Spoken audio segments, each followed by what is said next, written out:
Hello and welcome to Maybridge Community Church Online. Whether it's your first time exploring faith, or you're new to us, or you're a regular at Maybridge just tuning in for a cheeky bit of extra content, we are really glad you're here. My name is Chloe and I'm part of the staff team at Maybridge Community Church. Make sure you hit like and subscribe so you don't miss out on any of our online resources. If you would like to give as part of your worship, you can do so by heading to maybridge.org.uk/give. But of course, there's absolutely no pressure to do so. We are just glad you're here and we hope that you find this resource useful and helpful. For more information about faith, church family life, events, gatherings, anything that makes the Maybridge world go round, head to maybridge.org.uk or get in touch at info@maybridge.org.uk. Enjoy.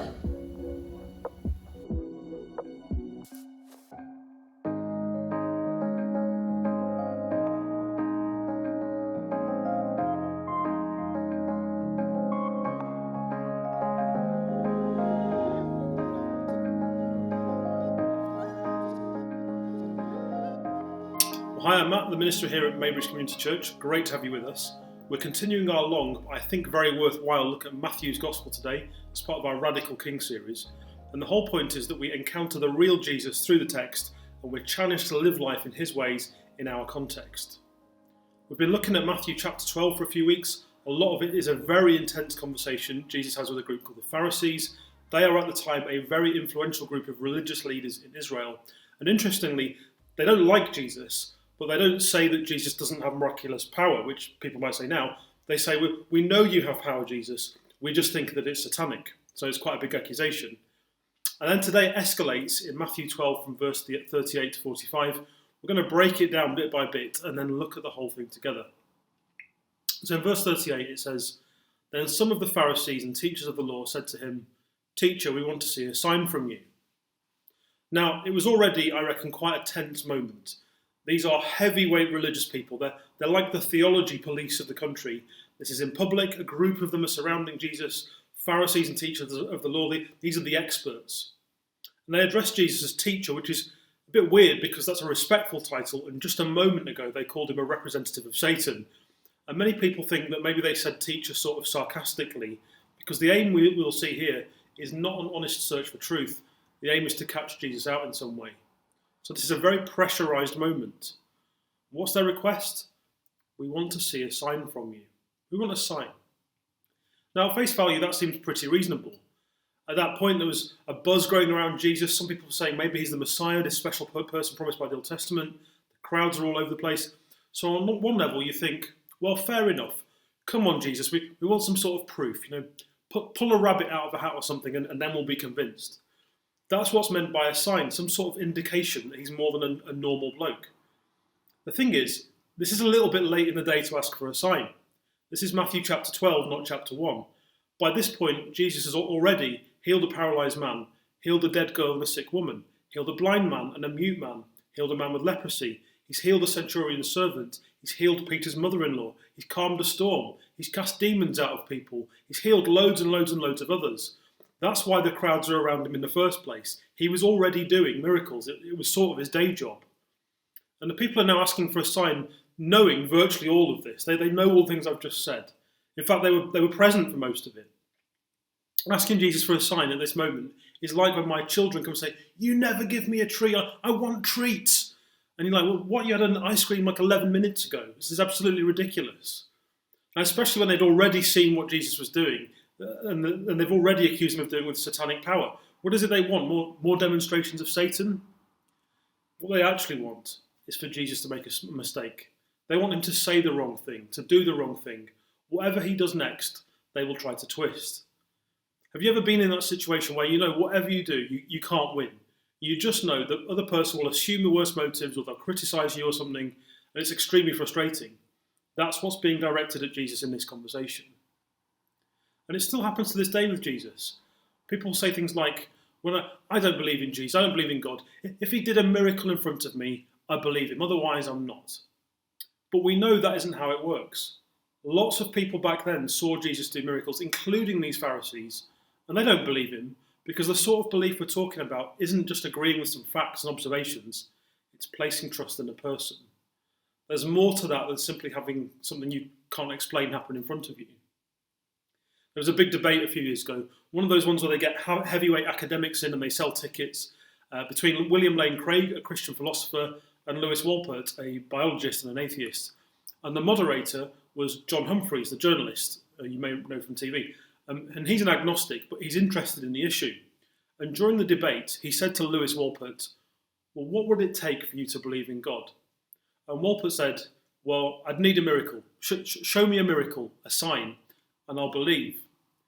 Which sounds like a good answer, but John Humphreys, being a great journalist, wouldn't let him go on this. He said, well, surely, given everything else you've said, you'd just say a miracle was something you have no explanation for yet. Your prior beliefs wouldn't allow you to conclude that it pointed to God. And Wolpert had to concede that that was true, which is fascinating because, in other words, Wolpert was saying, I'm not open to anything to do with God. My pre-existing beliefs will not allow it. I'm closed to evidence, reasoning, experience, anything at all. It's quite shocking for a scientist if you really think about it. And actually what was true of Lewis Wolpert was true of the first century Pharisees. Yes, they believed Jesus was doing the miraculous, great, but they didn't trust him. This was, and always will be, less about evidence and more about attitude of the heart. And Jesus was fully aware of this. Plenty of people saw the miracles but didn't follow him at all. And plenty of people through history have seen no miracles and yet given up their lives to follow him. It's more than a mechanical response to what you see before your own eyes. And the thing is, it's not just atheistic, secular skeptics who say in their hearts, Jesus, give me a sign, prove yourself to me. All of us have it in us to do the same thing. I'm not talking about the person in desperate need who says, please God, help me now, I need something. I'm talking about the person who sits there, arms folded, saying, the creator of the universe, you've got to prove yourself to me. You must prove yourself to me. We've all got it in us. But let's look at how Jesus responds. Will Jesus say something really gentle and sensitive and pastoral? Not this time. But as so often with Jesus, these are strong words that come from love. We live in a society that says strong words and love are not compatible, but that's patently ridiculous. Look at what Jesus says. He answered, a wicked and adulterous generation asks for a sign, but none will be given it except the sign of the prophet Jonah. For as Jonah was 3 days and 3 nights in the belly of a huge fish, so the Son of Man will be 3 days and 3 nights in the heart of the earth. The men of Nineveh will stand up at the judgment of this generation and condemn it, for they repented at the preaching of Jonah, and now something greater than Jonah is here. So he begins with some very stern words.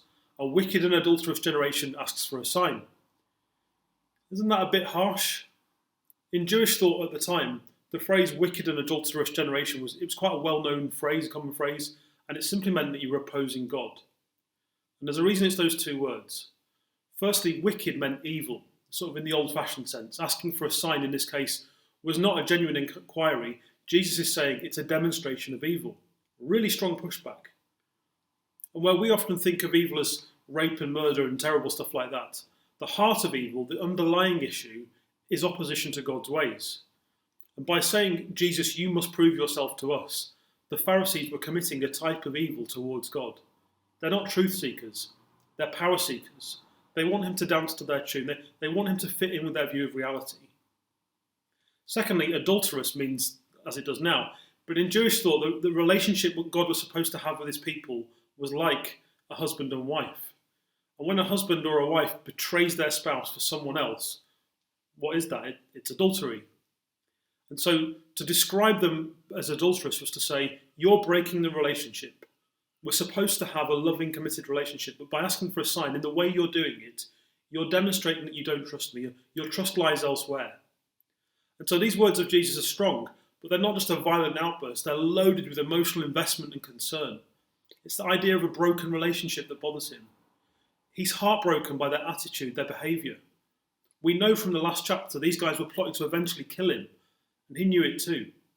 But beyond the emotions, his response is to say, I'm going to give you no sign except for the greatest sign you could possibly get. And the sign is that Jesus will sort of repeat the story of Jonah, but do it better.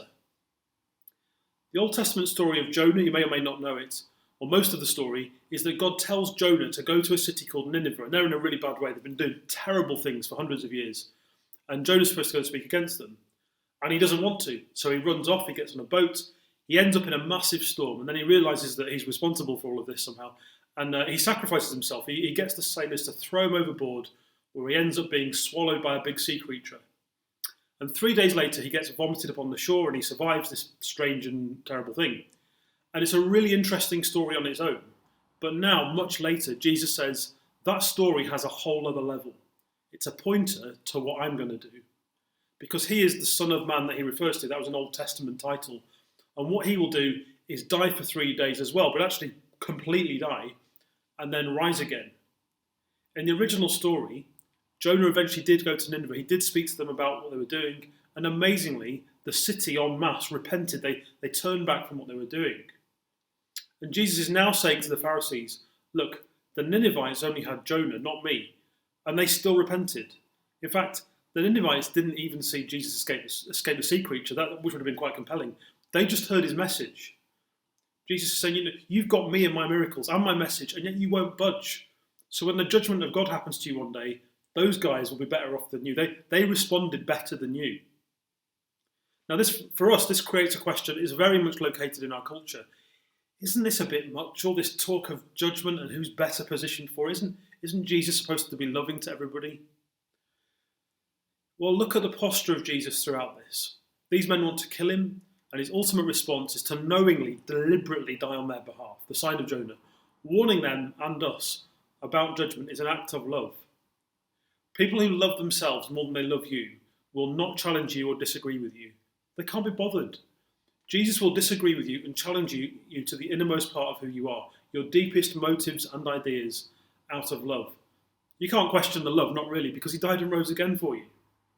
The position Jesus takes here is like when there's been a car accident on the motorway and the police park behind it and put all the flashing lights on to tell everybody to sort of drive round.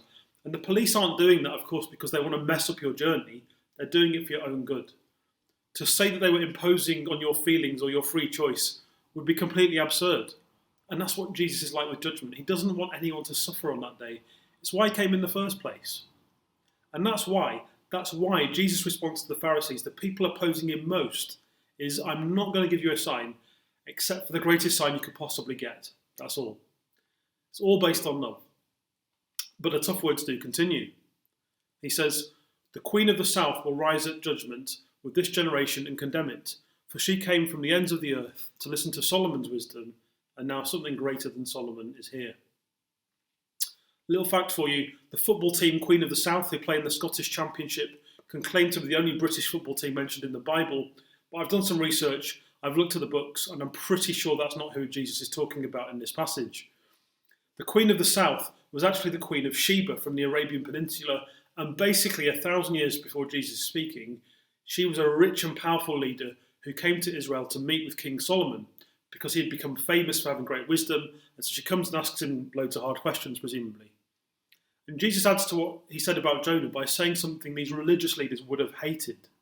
The Queen of Sheba, who was both a woman and not Jewish, so from their point of view, not as good as them, the Queen of Sheba had the humility and the intelligence that despite her power and influence, she travelled to chat with Solomon because she recognised that he had something special, that God's hand was on him somehow. He had this extraordinary wisdom and insight into life. And so just like the Ninevites, Jesus says, this queen is in a better place than you on Judgment Day, because not only did she have Solomon, and she responded, well, you've got one better, you've got me, and you still won't. Now combine these two things together, and Jesus' response to the request for a sign is to say something like this. It's, I'm greater than Jonah, and I'm greater than Solomon, a prophet and a king. Someone who gave his life and came back for others, although they've not seen this yet, and someone who had sublime insight into the mysteries of life. Remind you of anybody? And he's saying, I'm greater than both of them. You've got me right here. You've seen a pile of miracles and you still want a sign? And now we could stop there. But the next thing Jesus says sounds unrelated, but actually it's very unrelated, and I'll explain why. He continues, when an impure spirit comes out of a person, it goes through arid places seeking rest and does not find it. Then it says, I'll return to the house I left. When it arrives, it finds the house unoccupied, swept clean and put in order. Then it goes and takes with it 7 other spirits more wicked than itself, and they go in and live there. And the final condition of that person is worse than the first. That is how it will be with this wicked generation. So right at the end of the passage, Jesus says, the final condition of that person is worse than the first. This is how it will be with this wicked generation. And that mirrors at the beginning where it said, a wicked and adulterous generation, ask for a sign. And that tells us that all this is on the same topic. This is all part of the same response. And what's going on here? We live in a time and place where people are very understandably sceptical about the existence of demons. That's what impure spirits in this passage are. But everyone in the first century did believe in them, including Jesus. And as we've already said, the Pharisees thought that Jesus was using demonic power. It was quite common at this point, if you were accused of something in a public teaching context, which this is, to return the accusation back round to the other people. But Jesus doesn't quite do that. They say, you've got demonic power. And he replies with a lesser accusation. Basically, you're open to being influenced by demonic power. This is important. What Jesus says in this paragraph tells us something really significant about human nature. The Pharisees think the big enemy we face in life is demons. It's Satan, the devil. If we didn't have demons around, we'd be fine. And we can see that they think this because of how they accuse Jesus. And now they're right, obviously they're right to be concerned about demons, demonic things aren't good. But the Pharisees, like many people, massively overestimate their own capability for goodness and left to their own devices. And what Jesus does with this story is say, well, imagine a person who was under demonic influence and the demon left. And while the demon's gone, that person gets their life on track, maybe they make some good decisions, they do the right things, they get cleaned up a bit like cleaning up your house. All good so far. But Jesus calls the house in the story unoccupied. In other words, it's vulnerable. And then 7 more demons come in and it's worse than before. The problem was that the house was unoccupied. Sure, it gets cleaned up, it's tidy and spotless, a bit like how the Pharisees are on the outside, but inside, the house is empty. Anything can come in and take over. But what's the point of this? The point is that the inner reality of your life is the thing that matters the most. The Pharisees were the most religious people around. They were organised and strict, they knew every law, they've got spreadsheets of it all, extensive lists of rules. From the outside, they're the people that are doing well. They live comfortable, upright lives, but they're vulnerable. Something will eventually occupy their inner lives. It's a question of what. And so what Jesus implies to these people who are very concerned about demons is, well, yeah, you be concerned about demons, sure. The real issue is you need a power in your life that is greater than the power of demons. If you don't have that, every outward reform in the world will mean nothing because you're vulnerable. The house needs to be occupied, so to speak, by someone who is greater than Satan. What the Pharisees need, of course, is to be occupied by Jesus. Rather than pushing him away and suspiciously accusing him of things, they need to invite him in. They need, and it's a radical thing that Jesus implies, to hand their lives over to him for their own good. Why? Because he is the one who was a greater and better Jonah who rose after 3 days, and a greater and better Solomon who understood life like nobody else. He's also the one who's demonstrated the power to cast out demons. Who else are you going to turn to? And so, what are we supposed to do with this passage? Probably none of us are a first century Pharisee who suspects Jesus of being in link with Satan. I guess that's not any of us. But the central warnings Jesus gives apply to anyone. And I think the passage shows us two that are like little red lights on the dashboard. And if the idea of warning sounds a bit negative, remember they're there to stop us missing out on something good. That's the goal. Warning light 1 is asking for a sign. And for us, this maybe doesn't come out in the same way it does for the Pharisees, but the underlying issue for us is probably when in our hearts we say, God, prove yourself to me, impress me, show me again that you're worthy of my time. Now, of course, God is gracious and loving and he lowers himself to our level in 100 ways, but he doesn't need to prove himself to you or me. And it might come out when we say to God, I won't do this until you do this. I won't be generous with my money until you make sure I have more. I won't love my spouse until you make them a bit nicer. I won't worship you until you resolve this really painful thing I'm dealing with. It doesn't work like that. A number of times in the Bible, people ask God for a sign, usually when they're anxious about something, and quite often God does this really frustrating thing of saying, I'll give you the sign after you've done the thing I've already asked you to do, which feels like it ruins the point of a sign. And I think it's God's way of saying, trust me as a person, not what you think I can do for you and your own agenda. Trust me as a person. And so where are you holding out on trusting God at the moment? Where are you saying to him, give me what I want first and I'll believe you. Then I'll follow you when you give me my agenda. Second warning light, the unoccupied house. What Jesus gets out of the story of the house and the demons is why Christianity is at root far more than just about being a nicer person. Everybody wants to be a nicer person, don't they? But when it comes down to it, we can fix up the outside, but not the pesky inside. You can change your name, your appearance, your job, your friends, everything. You can try hard to be as good as possible, but you'll still be you. And the warning here is about overconfidence in our own ability to sort our house out. And that might be you right now. I think it's all of us at some point. We're all a little bit Pharisee in our own ways. We slide so easily into our performance, keeping up appearances, projecting the lie that we have it all together. But inside, we're self-dependent and anxious, and we don't trust God in our inner life. That, I would suggest, is when we're at our most vulnerable. When outwardly we're doing okay, no big crisis, no felt need to depend on Jesus for anything. We've got health and careers and no obvious moral failures in our lives. Everything seems to be fine. Maybe that is when we're at our most vulnerable. The house is clean and tidy, but it's unoccupied. And Jesus does not mince his words around this stuff. He specifically calls it evil in this passage. Have you ever thought that living a comfortable, untroubled, outwardly respectable, Instagram-friendly, middle-class life is the sort of thing that Jesus might call evil, if a life without God at the centre of it is what's going on? Nobody else says this sort of thing to you, I'm sure. Only Jesus. Nobody else is as personal. No one else is as direct. No one else is as clear about your sin. But nobody else will give you the sign of Jonah either. So what are you going to do? What do you need to do in response to him right now? Why not spend some time today thinking that through and praying it through? I'll pray now. Father, thank you for Jesus. Thank you that he does give the sign of Jonah. He did rise again after 3 days. And thank you that we can trust him for that reason. And I pray that as we go through our day, go through our week, we would just face some home truths. Where is our trust? What is it we're depending on? Is our house unoccupied, so to speak, right now? Thank you that you're loving and gracious, and whatever we've done, you're always willing to come back to us when we've walked away. You're always open to welcoming us back, and we can have that relationship with you from wherever we are right now. Amen.